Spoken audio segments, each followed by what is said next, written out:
If you tried to buy a new construction home over the last few years, then you know it was just as crazy as the rest of the market. There were wait lists, you weren't allowed to pick any finishes, it was first come first served, take it or leave it. Some builders were even putting clauses in their contract that the final sales price could increase as much as 6% because the supply chain shortage was so bad they didn't even know how much the home would cost them in the end. But now in 2023, the game has changed entirely in your favor, and these big builders are offering you crazy good incentives. I'm talking about while everyone else is out there getting a 7% interest rate, some of these builders are offering as low as a 4.99% interest rate, and they'll pay your closing costs, and they'll give you a washer, a dryer, a refrigerator, blinds, everything. So if you're low on cash or just looking for a great deal, these high mortgage rates are creating a huge opportunity for you in the new construction market here in the Dallas area. So in this video, we'll be covering some of the pros and cons and everything you need to know to see if buying a new construction home in this crazy supply constrained environment is the right move for you. My name is Michael. I own a local real estate brokerage here in the Dallas area. And if you're looking to make a move in the Dallas area, whether it's next week or next year, I'd love to connect. I've helped every one of these yellow dots find their little piece of Texas, and I'd love to help you too. Just call, text, or shoot me an email. All that info is in the description below. So let's start with the pros. Obviously, number one, the biggest is the incentives. As I mentioned, this week I came across a sale where the builder's offering a 4.99% interest rate on a 30-year FHA loan. Keep in mind, rates for everyone else are about 7% right now, and they're giving $10K to closing costs, which should cover all of your closing costs. They'll buy the title policy, which usually on new construction you would have to pay. That's another couple $1,000s. They're giving the washer, dryer, refrigerator, garage door openers, and blinds. That's unbelievable. But I want to show you just how good of a deal this actually is. So I'm going to compare a $400,000 home at a 7% rate and normal closing costs to buying the same home with these incentives. For this example, I'm assuming we're putting the minimum of 3.5% down on the FHA loan. So buying a regular $400K home at a 7% rate with normal closing costs, your total mortgage with taxes and insurance would be about $3,789 a month, and your cash to close would be just under $25,000. But were you to buy that same home with all these incentives, your monthly payment drops to $3,255 a month, and your cash to close is just the 3.5% down, so $14,000, so about $10,000 less. So you're saving $10,000 in closing costs, but the bigger number is you're saving $534 every month. That's $6,408 a year.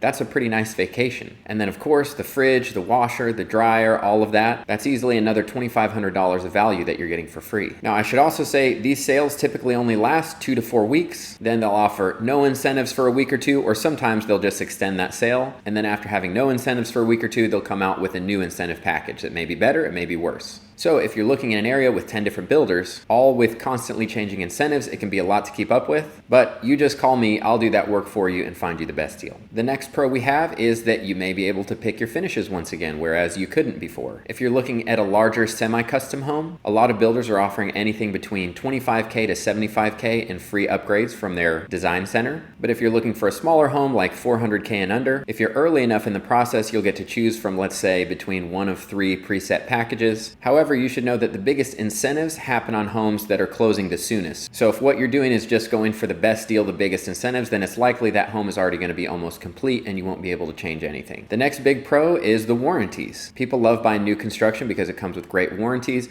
Most builders are going to have some version of what's called a 1-2-10. That's basically 1 year covers everything, 2 years on all major systems, and 10 years on foundation. But it's not all great, so let's move on to some of the cons. The first and biggest con is obviously the location. The best deals are found the further you get away from major cities. So if you're looking to move to Dallas, obviously most of the land here has already been developed. There's barely any new construction. So for the best deals, you're going to need to be probably at least 30 minutes outside of Dallas in any given direction. The further you go, the cheaper the homes. But there are plenty of great suburbs to choose from. McKinney actually has some great affordable new construction, and it's the number 2 safest city in the entire country. Frisco, which happens to be the number 1 safest city in the entire country, also has a lot of new construction, but it'll be in a higher price point. And if you want to learn more about those safest cities, you can watch this video here. Some other good options would be Royce City, Forney, Argyle, Little Elm, and Prosper as well if you're in that higher price point. The next big con is the pit or mud. This one can be very tricky if you're out there just looking on your own at prices online, because you'll see one community where you think, wow, these prices are 20 or 30,000 less than the community across the street. But then you find out that it has a pit or mud tax, and your monthly payment is way higher than the homes that seemed more expensive across the street. A PID or MUD is basically a development tax. So the builder will go to the city and get a loan to develop this land. That is to put the streets in, the sewer in, electrical, everything it needs. And then once you buy your home, you're responsible for repaying that amount to the city with interest. And not all developers charge this. Some developers will eat this cost themselves. But this makes a huge difference on your monthly payment. So you always have to ask if the community you're looking in has a pit or mud up front and what the total tax rate will be. So I've seen communities that have no pit or mud with a tax rate as low as like 1.7 or 1.8%. And then right across the street, a community will have a mud tax and their overall tax rate will be as high as 3%. And this is a big deal because taxes are calculated on the entire value of the home. So a 1% higher tax rate would have an even bigger effect than a 1% higher interest rate, because the interest rate is only calculated on the home amount,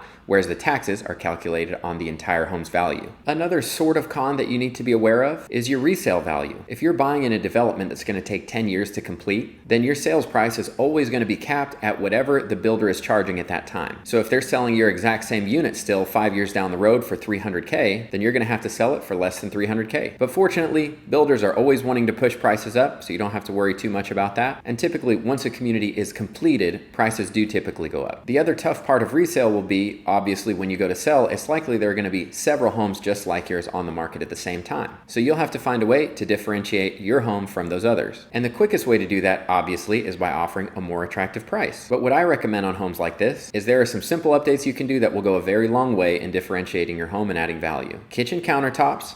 Update the sink and faucet, replace the handles on your kitchen cabinets, add an accent wall with somewhere, maybe shiplap, painted a different color, and changing the light fixtures. All of these are relatively cheap to do, and it'll make a huge difference when you're going to sell your home. The next con is a lot of these new builders just have some weird rules. For example, if you're right now looking to buy a D.R. Horton home in the DFW East community, if you own any other home, even if it's in another state and you're moving here, buying this as your primary, they won't let you buy a home. They'll say because you own another home, you're an investor and we don't sell to investors. Even though you're not an investor, you just don't want to sell your other home. So not only won't they give you incentives, they won't sell to you at all. However, if you go to that same builder, D.R. Horton, to their DFW West communities, they don't care at all. You can buy it as an investor, you can buy it as a primary, you'll get the incentives. And I guess I should say even further, even on the DFW East side, there are probably 2 or 3 communities that do sell to investors, and they'll have a whole different incentives package. So I guess the con is, it can just be confusing. And one last thing I want to mention about incentives, it'll typically look something like this. You get these incentives if you contract within the next 2 to 4 weeks and close within the following month. So there's weird rules everywhere. They change all the time. It's a lot to keep up with, but that's what you have me for, to actually go and find you the best deal that's available now. Well, that's it for this video. Thank you so much for watching. If you think you might be interested in new construction, please give me a call. I'd love to help you find the fit that's best for you. I'd also love to hear from you guys. What are some videos you'd like to see next? What are some topics you're interested in? What are things you want to learn? Just leave me a comment below. Thanks for watching. I'll see you in the next video.